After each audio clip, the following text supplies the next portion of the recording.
하나님 말씀 민수기 12장 1절부터 5절까지 봉독하겠습니다. 모세가 구스 여자를 취하였더니 그 구스 여자를 취하였으므로 미리암과 아론이 모세를 비방하니라.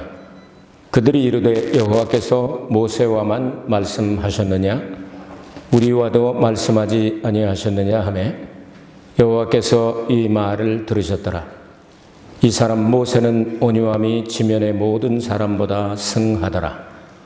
여호와께서 갑자기 모세와 아론과 미리암에게 이르시되 너희 3인은 회막으로 나오라 하시니 그 3인이 나아가매 여호와께서 구름 기둥 가운데서 강림하사 장막 문에 서시고 아론과 미리암을 부르시는지라. 그 두 사람이 나아가매. 아멘. 여호와께서 모세와만 말씀하셨느냐.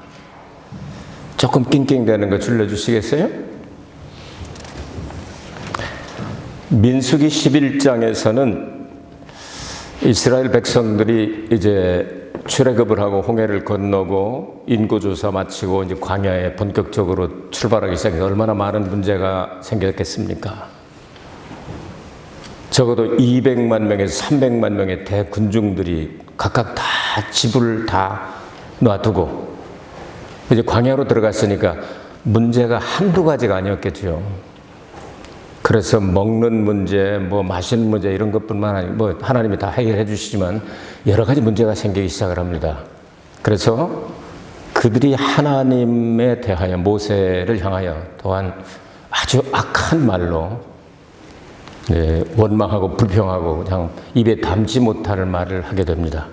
하나님께서 진노하셔서 그들에게 내리셔서 그들의 그 수백만 명 모인 한쪽 진을 다 불살라 버렸습니다. 그래서 그곳을 이름을 다베라라고 붙였죠.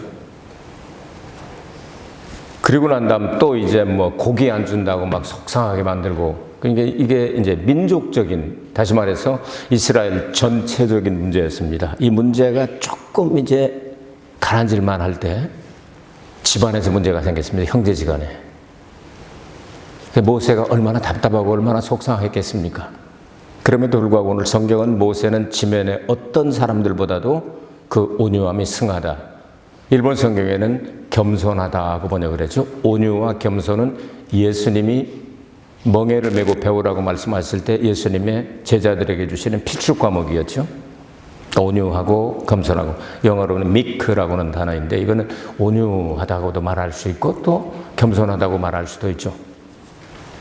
가족 간의 문제, 어려서부터 같이 자라고 나일강에 그 갈대 상자로 갖다 주고 죽음에서 건져주고 정말 뭐 생명을 서로 바꿀 정도로 이렇게 사랑하는 형제 자매들이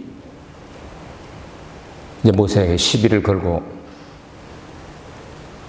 여호와께서 모세와만 말씀하셨느냐 이런 말을 하게 될 때 모세가 얼마나 마음이 상했겠습니까? 모세는 하나님의 영광에 대해서는 그냥 막 엄청나게 화를 내가지고 십계명 받은 것도 그냥 던져가지고 막 깨트리고 3,000명 죽여버리고 이렇게 그냥 하나님의 영광을 위해서는 화를 내는 사람이었지만 자기 개인에 대하여 이렇게 불평하고 이렇게 비난하고 이러는 것에 대해서는 아무 말도 하고 있지 않았습니다.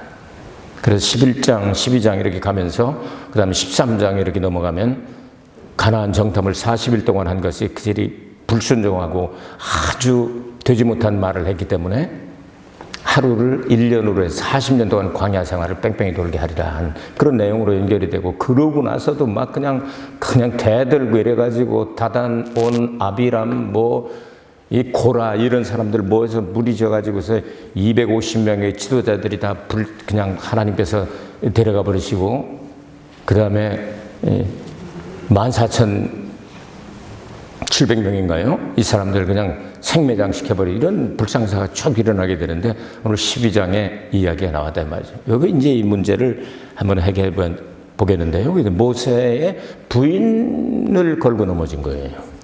이 문제 한번 오늘 해결하고 가겠습니다.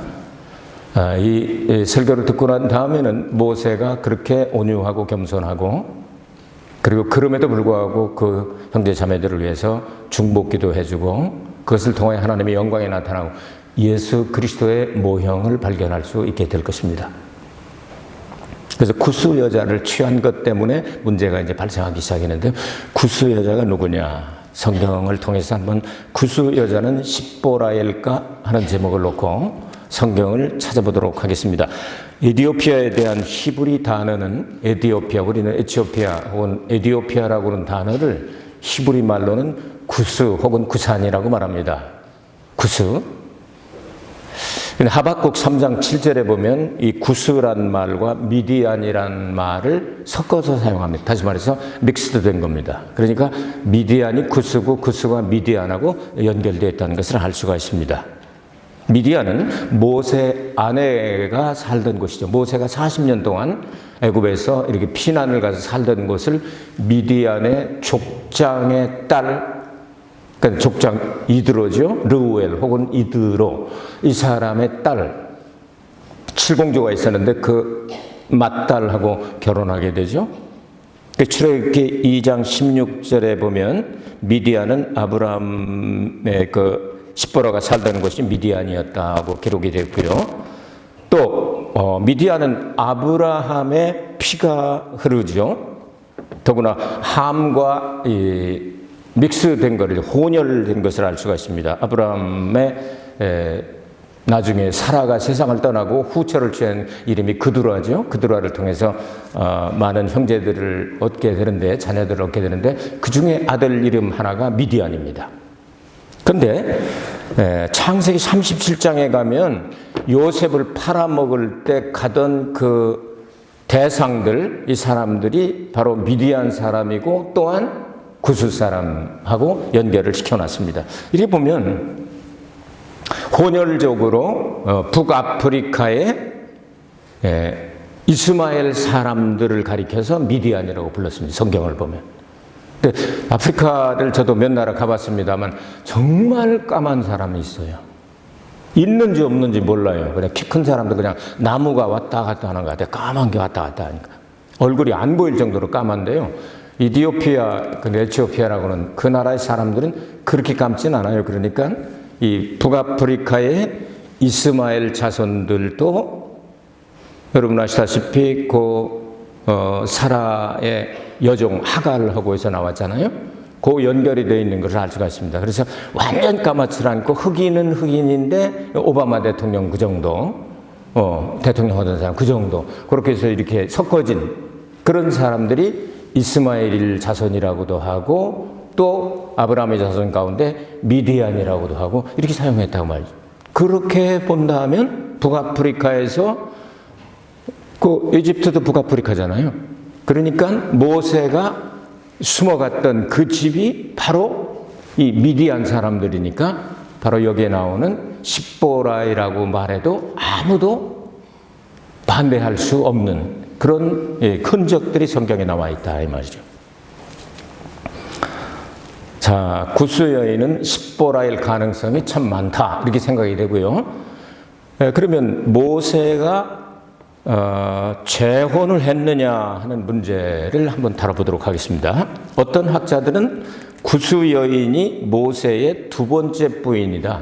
그러니까 이쯤에서 나왔지 않느냐. 왜냐하면 십보라라고 하는 여자는 함께 40년을 있다가 애굽으로 들어가서 하나님의 그 위대한 사역을 하려고 할 적에 방해가 되는 것을 알게 돼요.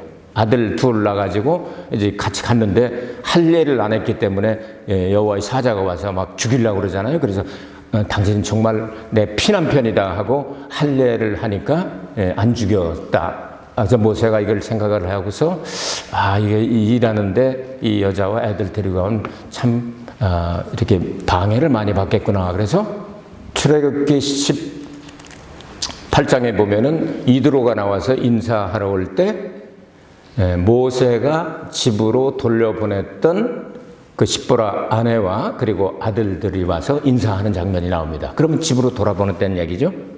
그래서 애굽에 가서 사역할 때는. 그러니까 여기 나오는 구스 여자라는 것은 십보라일 리가 없다. 그리고 그들은 무엇이라고 이야기를 하느냐 하면은요, 애굽에서 함께 출발한 사람들이 홍해에서 세례를 받았다고 성경은 기록을 하죠.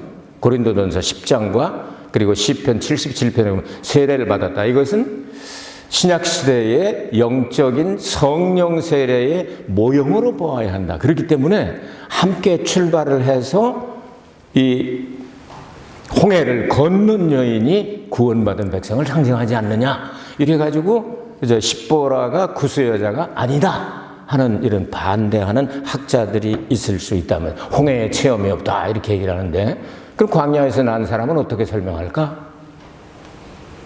광야에서 난 사람은 가나안 땅에 들어가잖아요. 그건 어떻게 설명할까 모르겠어요. 어쨌든 학자들이 이렇게 하는 얘기입니다. 네, 이방인의 구원의 계획을 저는 한번 생각을 해봤습니다. 이것은 이제 제가 그냥 생각을 해본 겁니다. 성경은 누구도 이걸 확실하게 말을 해주질 못하니까 지금 첫 번째 것도 맞을 것 같고 두 번째 것도 맞을 것 같죠? 근데 세 번째 한번 생각해보면 십보라가 세상을 떠났다. 십보라가 세상을 떠났다. 그럼 세상을 떠났으니까 이렇게 봉사를 해주고 옆에서 이렇게 도와줄 수 있는 아내가 필요하지 않았느냐. 그때 함께 나왔던 바로 구스 여자, 가무스름한 그 여자가 부인이 되었지 않겠느냐. 이렇건 저렇건 간에 하나님께서는 유대인만 구원하시는 것이 아니라 이방인 가운데도 택한 백성들을 하나님께서는 구원하신다는 것은 틀림이 없다 이거죠. 그렇죠? 근데 요거를 현대 어떤 분들이 생각하게 될 때 모세가 부인을 놔두고 첩을 얻었다. 그래도 하나님이 모세 편 들어가지고 했으니까 너희들 목사가 말하는데 토달지 말고 그냥 까불지 마. 이렇게 말하는 사람들인데 그건 아니올시다 같아요. 그건 아니올시다 같아요. 어쨌든 하나님의 계획을 봅시다. 자, 하나님은 유대인뿐만 아니라 이방인들의 구원도 계획을 하셨다는 것을 저는 강조하고 싶고요. 그리고 성경 이 구절 저 구절을 여러 번 이렇게 찾아보니까 아무래도 십보라가 구스 여인이 미디안 거기가 거기입니까? 그 여인일 것 같다 하는 생각은 저는 개인적인 생각입니다. 성경에 기록이 되어 있으니까. 자, 아론과 미디암의 비방이 어디서부터 생겼을까 하는 걸 생각해 보겠습니다. 자, 이제 이스라엘 백성들이 출애굽을 하고 홍해를 건너고 광야에 들어가서 인구조사 마치고 많은 문제들이 나니까 모세가 생각할 때 이제 하나님 앞에 기도해서 이거 혼자는 감당하기가 굉장히 어려울 것 같다. 지도자들을 세워야 되겠다 해서 70명의 장로님들을 세우게 됩니다. 장로 70명을 세우게 되는데 그때 모세는 하나님 앞에 기도하고 자기가 다 뽑습니다. 당시에 대제사장은 누구죠? 아론이죠. 여선지자라고 불러주죠. 미리암을. 그러니까 가족이지만 하나님의 일꾼들이거든요. 그러니까 이렇게 같이 합심 기도하고 이렇게 의논하고 이러면은 또 문제가 안 생겼을 수도 있겠다고 생각하는데 모세는 이거는 하나님의 영권의 문제이기 때문에 사람하고 의논하는 게 아니고 하나님이 뽑아 세우라는 사람을 내가 세워야 되겠다 하고 70명을 세우게 됩니다. 가족이고 또 모세는 전체적인 지도자이기 때문에 이렇게 반대하고 이렇게 할 수는 없지만 집안에서 혹은 미리암하고 둘이가 짝짝꿍이 돼가지고 이제 얘기할 수가 있겠죠. 모세하고만 하나님이 말씀하셨냐? 우리도 여선지자야. 나 여선지자야. 오빠, 여기 큰 동생은 대제사장이잖아. 일대 대제사장이잖아. 하면서 얘기할 가능성이 있다 이 말이죠. 그 문제가 어디서부터 발단이 됐을까? 십보라라고 생각을 하고 미리암하고 한번 생각을 해보도록 하겠습니다. 자, 미리암하고 십보라의 관계는 어떤 관계죠? 우리말은 참 좋아요. 영어도 중국어도 뭐 일본어도 뭐 다 찾아봐도 이걸 할 수가 없어. 동생의 아내 뭐에 시어머니에 누구 뭐 어쩌고 그러는데 우리말은 이모, 고모, 올케, 시누이 한마디로 다 끝나잖아.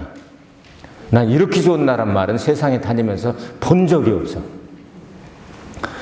그 시누이 올케 간의 그 관련 고부 간의 갈등도 굉장한 일이지만 그거 못지않게 싸움할 때 말리는 시누이가 더 밉다는 말이 생긴 것처럼 이 관계가 이게 간단하지 않죠? 한번 생각해 보시기 바랍니다. 그럼 모세 부인이 일단 미디안 사람이니까 혼혈족이죠. 검은 쪽에 가깝죠. 근데 미디안이 바라볼 때는 저거 우리 순수한 유대인도 아닌 부인 데리고 하는 게 기분 나쁠 수도 있죠. 이것 때문에 불화가 시작이 될 가능성이 있죠. 아론은 70명 장로님 하는데 한마디도 의논도 없이 혼자 다 세워놓고만 70명. 내가 뭐야, 내 얼굴이 뭐야, 내가 대제사장인데 그래도. 그리고 형 아니야 내가. 애굽에 가서 뭐 말할 적에 지금 말 40년 동안 안 써먹으니까 말도 듬고 온다고. 그러니까 내가 이 스포크스만 했잖아. 대변인도 해주고 그랬는데 말이야.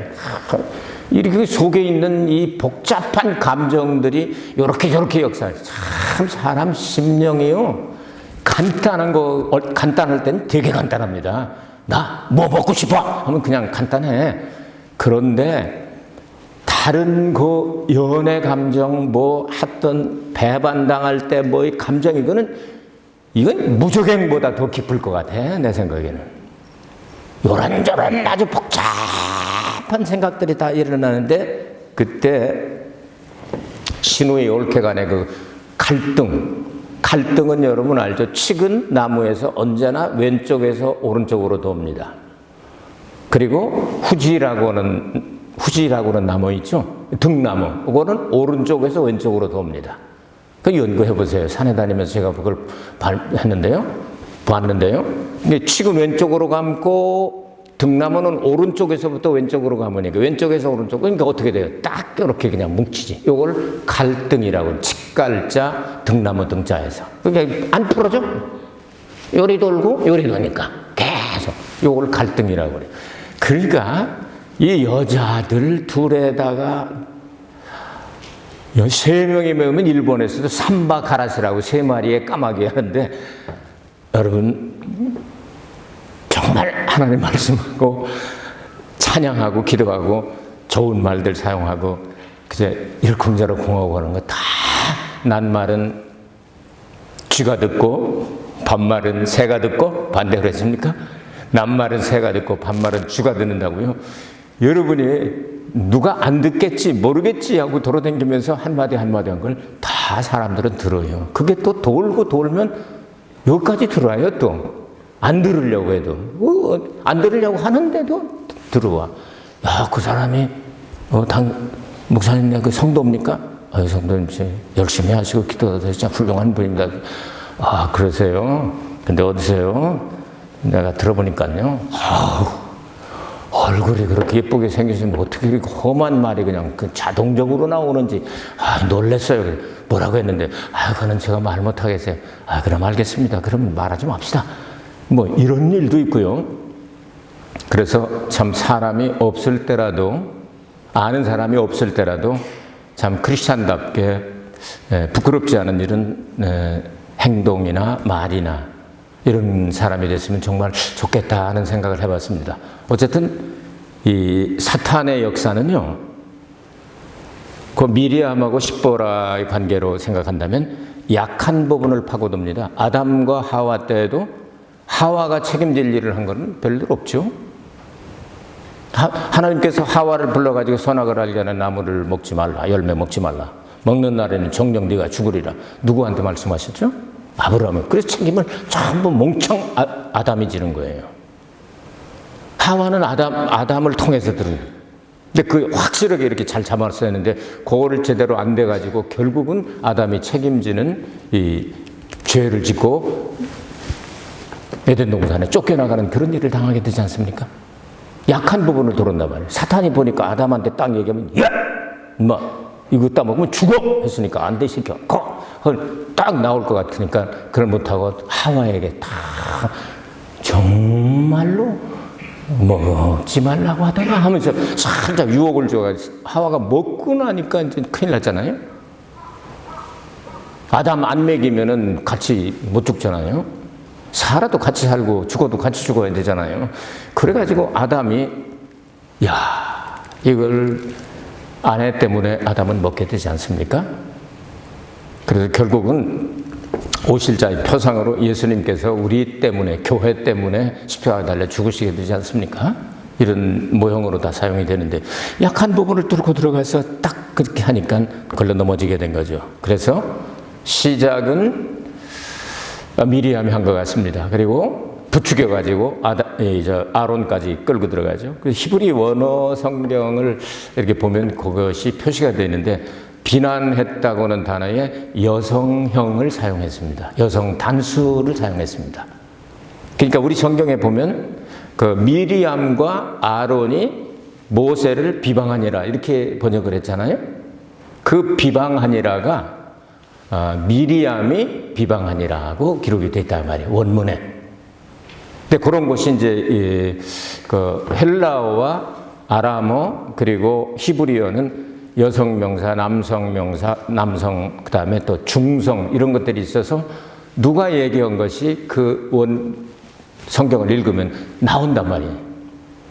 그러면 여기서 이제 조금 이따 더 설명하겠지만 아마도 아론은 나중에 회개하지 않습니까?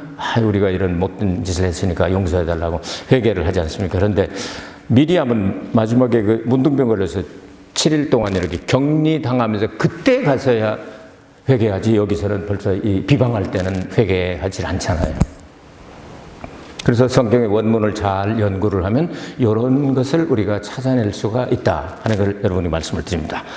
마지막 세 번째로 하나님의 나타나심과 하나님의 판정에 대해서 생각을 해보도록 하겠습니다. 절대적으로 유일한 선지자 모세에 대해서 하나님께서 편들기 시작하십니다. 이 사람은 지면의 모든 사람보다 온유와 겸손이 승한 사람이다. 마사루한 사람이다. 하는 뜻이에요. 자, 모세는 십계명을 받아가지고 내려올 때 우상 숭배하는 그 사람들이 하나님의 영광을 가릴 때는 그냥 막 불같이 그냥 그 돌판을 다 깨뜨려버리고 3,000명을 죽이는 그런 화를 내는 사람이에요.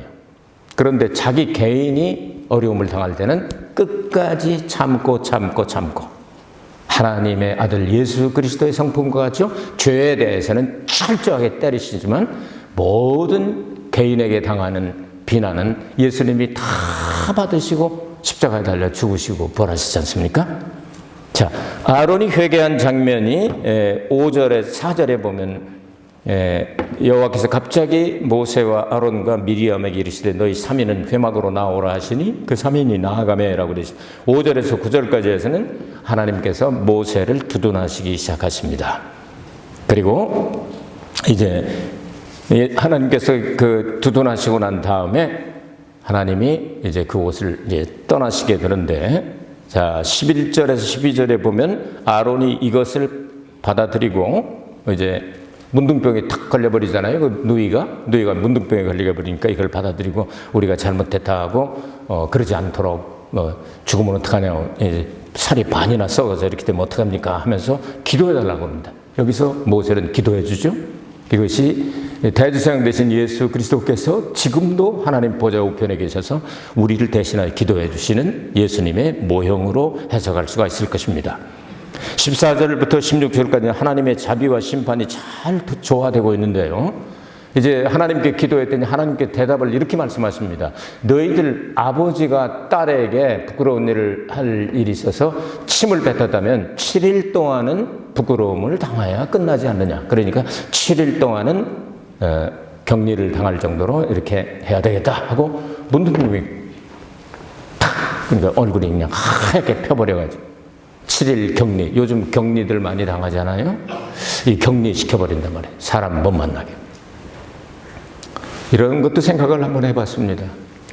미리암이 흑인도 아니고 또 이렇게 백인도 아니고 미리암은 유대인이기 때문에 우리하고 좀 이렇게 허옇고 누리끼리한 그런 얼굴이었을 거 아니에요? 근데 그 올케가 얼굴이 까만 사람이라고 그렇게 했는데 너는 얼굴이 조금 하얗다고 그렇게 응? 모세를 비방했느냐고 하나님께서 조금 더 하얗게 분칠해 주신 거 아니겠어요? 너 얼굴 조금 하얗다고 말이야 자랑하고 말이야 좀 검었다고 그렇게 무시하고 그러면 되겠냐 하고서 분칠을 딱 해준 거고 똑같잖아요. 하얗까 너 더 하얗잖아. 일주일 동안을 꼼짝을 못하고 거기서 뭐 했겠습니까? 회개했지 않겠어요? 그 성경은 그 여자 한 사람 때문에 이스라엘의 공동체가 함께 7일 동안을 진행하지 못했다고 기록을 합니다. 어떤 내용일까요? 이스라엘은 신약의 교회의 공동체의 모형이 될 수가 있습니다. 그러면 한 사람이 잘못하는 것이 전체에 영향을 미칠 수가 있다 이거죠. 이걸 생각하면서 살았으면 좋겠다.